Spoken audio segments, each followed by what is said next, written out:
मुख्यमंत्री पुष्कर सिंह धामी ने आज देहरादून के ननूरखेड़ा में विकास खंडवार हाई स्कूल और इंटरमीडिएट के टॉपर्स से छात्र छात्राओं को भारत दर्शन और शैक्षिक भ्रमण के संबंध में आयोजित कार्यक्रम में भाग लिया, जिसमें उन्होंने क्या कुछ कहा आपको सुनवाते हैं। तो आपके चेहरों को देखकर मैं देख रहा हूं, मुझे साफ पता चल रहा है कि आप लोग भारत भ्रमण को लेकर बहुत उत्साहित हैं। उत्साहित है ना? तो इतनी कम आवाज क्यों आ रही है? जोर से बोलिए। क्यों, तैयार है ना आप लोग? जोर से बोलिए कि हम लोग भारत भ्रमण के लिए तैयार हैं। भारत भ्रमण के लिए तैयार है ना? चलिए, बहुत अच्छा। तो आज से शुरू होने वाला ये भ्रमण हमारा उत्तराखंड की शिक्षा व्यवस्था में एक नया और अध्याय जोड़ने जा रहा है। और सच में जैसा हमारे विद्यालय शिक्षा सचिव जी ने शुरुआत में कहा, मैं भी उस बात को आपके स्मरण में लाना चाहता हूं कि आप सब लोग हमारे राज्य के शिक्षा के क्षेत्र में, जानकारी के क्षेत्र में, हमारे यहाँ की बोली भाषा के क्षेत्र में, हमारे यहाँ की संस्कृति के बारे में, हमारे राज्य के जो हमारे देव स्थान हैं, हमारे चार धाम हैं, अन्य हमारे स्थान हैं, हमारे यहाँ की पवित्र नदियां हैं, उन सबको भी आत्मसात करते हुए आप पूरे देश के अंदर जहां जाएंगे एक ब्रांड एम्बेसडर के रूप में भी आप सब काम करेंगे। इसलिए आप सबकी जानकारी में होना चाहिए कि हमारे राज्य के अंदर कौन कौन से स्थान हैं।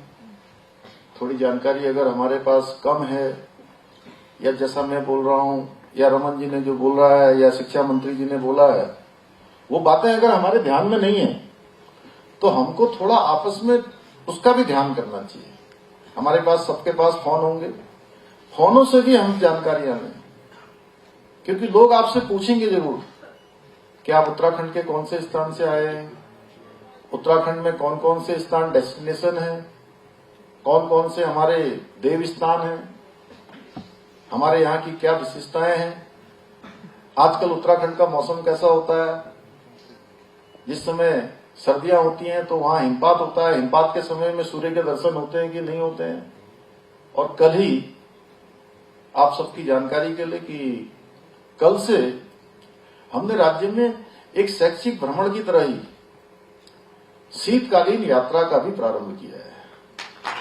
अब मेरे एक मित्र मुझे कह रहे थे कि ये बहुत अच्छा काम है, कल रात को मुझे फोन कर रहे थे कि बहुत अच्छा काम है। और लोग, चूंकि इस समय जहां आप लोग जाएंगे, अभी राजस्थान जाएंगे, हरियाणा जाएंगे, आप दिल्ली जाएंगे, तो आपको थोड़ा परिवर्तन दिखाई देगा कि जहां आप रहते हैं वो देवभूमि है। और देवभूमि की अपनी विशेषता क्या है? जहां अनेक स्थानों पर आज भगवान सूर्यदेव महीने महीने भर तक दर्शन नहीं देते, और हमको रोज दर्शन देते हैं। हम यही दिल्ली में जाते हैं, एनसीआर में, तो कितने लोगों को, कल आदरणीय सविता कपूर जी मेरे पास आई थी, हालांकि ये तो शादियों में, बारातों में, रात में इनके पाला पड़ गया होगा, ठंड में घूम रही होंगी, तो इनको सर्दी लग गई थी, खांस रही थी। तो मैंने अचानक इनसे पूछा, कहीं आप दिल्ली तो नहीं गई थी? क्योंकि जो लोग भी हमारे यहां से जाते हैं, आप लोगों को पता है ना, वहां का जो प्रदूषण है बहुत ज्यादा है। EQI, एयर क्वालिटी इंडेक्स, वो बहुत ज्यादा बताता है। और वहीं हम उत्तराखंड आ जाते हैं तो बिल्कुल हमारा 50, 60, 40, 30 इस प्रकार का होता है। और मैं कल तो जहां ऊखीमठ को रात्रि को मैं रुका था सारी गांव में, वहां का तो पता ही नहीं लग रहा था, इंडेक्स बिल्कुल 0 के आसपास घूम रहा था। तो ये सब हमारी विशेषताएं हैं। और क्या है, जैसे अब ओंकारेश्वर भगवान का मंदिर है ऊखीमठ में, तो बहुत सारे लोग, उनकी जानकारी में नहीं होगा कि जब भगवान जो है कपाट खुलते हैं बाबा केदार, तो 6 महीने वहां रहते हैं। कहां? जहां उनका स्थल है, जहां मंदाकिनी है, जहां सरस्वती है, जहां हिमालय है। और जब कपाट बंद हो जाते हैं 6 महीने के लिए, तो 6 महीने भगवान का निवास स्थल कहां हो जाता है? ओखी मठ में, ओंकारेश्वर मंदिर में। यानी कि अब जो लोग भगवान के दर्शन करना चाहते हैं, पुण्य प्राप्त करना चाहते हैं, भगवान का आशीर्वाद लेना चाहते हैं, तो कपाट बंद हो गए हैं। लेकिन कपाट बंद होने के बाद भी भगवान विराजमान है। शीतकालीन गद्दी है, उस गद्दी के दर्शन करेंगे। तो कोई मैं धर्म के विषय में बोलने वाला नहीं हूं, लेकिन मैं इतना बता सकता हूं कि भगवान का दर्शन करने से वही पुण्य फल उनको जो वहां प्राप्त होता था, यहां भी प्राप्त होगा। तो हमने ये कहा कि भाई आइए आप, हमारे यहाँ बहुत सारे डेस्टिनेशन है, बहुत सारे स्थान हैं। जैसे हमारा जोशीमठ है, भगवान बद्रीनाथ जी वहां आ जाते हैं, नरसिंह भगवान वहां विराजमान है। ऐसे ही हमारे गंगोत्री, यमुनोत्री, खरसाली, अनेक स्थान ऐसे हैं। पैठानी में हमारे क्या राहु का स्थान, राहु देवता का जो है क्या मंदिर है, राहु मंदिर है एकमात्र। अल्मोड़ा में हमारे सूर्य भगवान का मंदिर है, कटापल, अनेक स्थान हैं। और उन सब के बारे में आप मतलब और लोगों को सबसे तो सबको जानकारी होनी चाहिए।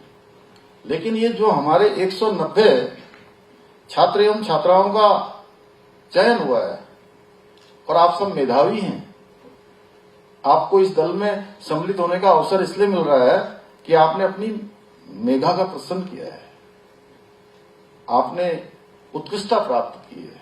इसके लिए उत्कृष्टता के नाते पूरा उत्तराखंड का एक एक स्थान, एक एक विशिष्टताएं, एक एक देव स्थान, एक एक डेस्टिनेशन, हमारी प्रमुख नदियां, हमारे प्रमुख हिम शिखर, हमारे वन, ये सारे आपके ध्यान में होने चाहिए। और ये आपके लिए ऐसा होना चाहिए जैसे कि रटा हुआ है। कोई कुछ पूछे, यहां से निकला, वहां से निकला, यहां से निकला, यहां से निकला, आपने ऐसे बता दिया जैसे कि आपके ध्यान में ये चल रहा हो। मतलब ध्यान और भी करिए, ये नहीं कि यहीं रुकना है, लेकिन इसको करना है। ठीक है, करेंगे ना? चलिए, बहुत अच्छा। क्योंकि ये शैक्षिक भ्रमण कार्यक्रम आप सबकी सोच को नए आयाम देने के साथ ही आपके व्यक्तित्व के विकास में भी बहुत सहायक सिद्ध होगा।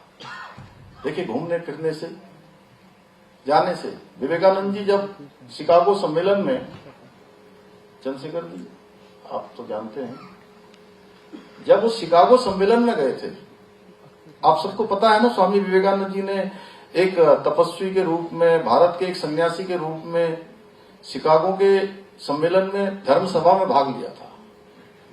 और वो इतना कैसे बोल पाए? उन्होंने केवल पढ़ाई लिखाई करी, इसी से नहीं हुआ। वो इतने विद्वान, उनके मुंह से निकली हुई सरस्वती का वास उनकी जीवा पर इस प्रकार से प्रस्तुतित हुआ कि उनके हर शब्द को बिल्कुल पिन ड्रॉप साइलेंस होकर पूरी धर्म सभा ने सुना। ये उनको प्राप्त हुआ भ्रमण करने से।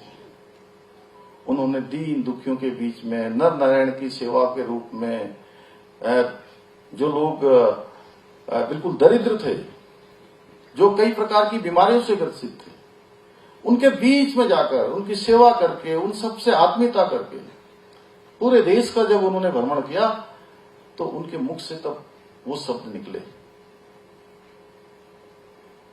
यानी कि मेरा कहने का अर्थ है कि आप सब भी जो भ्रमण करेंगे, अभी जितना अवसर मिला है, अभी एक अवसर हम सरकार की तरफ से हो रहा है, ये आप लोगों के व्यक्तित्व विकास के लिए। इस प्रकार के भ्रमण आपके व्यक्तित्व को विकास करने के साथ साथ आपके नियमित कार्यक्रमों में आ जाएंगे। तो आप सबका भी इसी प्रकार से व्यक्तित्व का विकास हो जाएगा। हम जितना देखेंगे, हमारा उतना एक्सपोजर बढ़ेगा। इसलिए हम लोगों ने कार्यक्रम रखा है। और इस बार ये पहली बार हम कर रहे हैं। आगे के आप लोगों की सफलता, आप लोगों के व्यक्तित्व विकास, आप लोगों से इसके बाद इसके अनुभव, मैं चाहूंगा कि हमारा शिक्षा विभाग आप सबके अनुभव भी ले। एक आपकी सबकी जो है डायरी बने, इतने कम लोग हैं, और उसमें आप लोगों ने क्या क्या इसमें अध्ययन किया, आपका एक्सपोजर क्या हुआ, आपके मन में यहां जाने से पहले क्या बात थी, आप पहले क्या सोचते थे, और लौट के आने के बाद आपके मन में किस प्रकार का परिवर्तन हुआ, आपकी सोच में किस प्रकार का परिवर्तन हुआ। जब हम इसको देखेंगे कि ये बढ़ रहा है, आप लोगों का बढ़ा है, आप लोगों में परिवर्तन हुआ है, आप लोगों के व्यक्तित्व का विकास हुआ है, तो हम इसकी संख्या को बढ़ाएंगे। प्यारे बच्चों,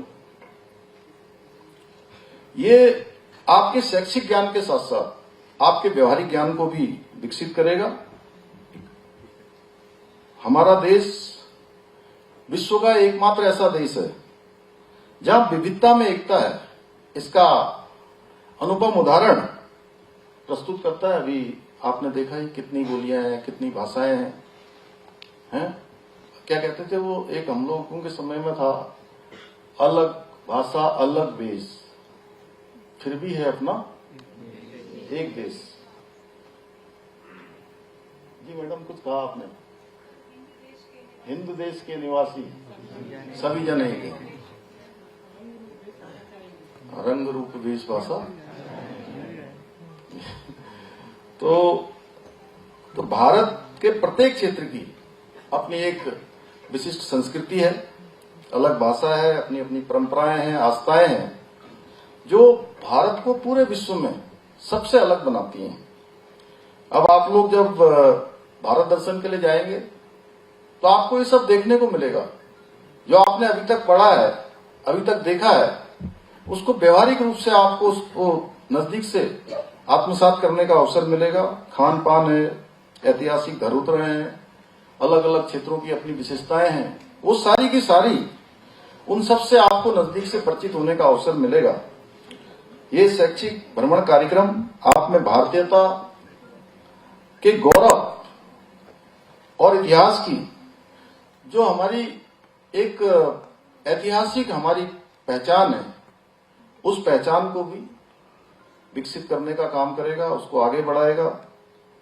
भाइयों बहनों, आज अभी यहाँ पर भाषा महोत्सव 2024 का भी शुभारंभ हो रहा है, जो भारतीय महाकवि सुब्रमण्यम भारती की जन्म जयंती के अवसर पर मनाए जाने वाले भारतीय उत्सव का हिस्सा है। और महाकवि सुब्रमण्यम भारती जी की जो राष्ट्रप्रेम से ओतप्रोत कविताएं हैं, वो आज हम सबको आंदोलित करती है, हम सबको प्रेरणा देती है। भारत की विभिन्न भाषाओं को राष्ट्रीय एकता का माध्यम बनाने के उनके विचार से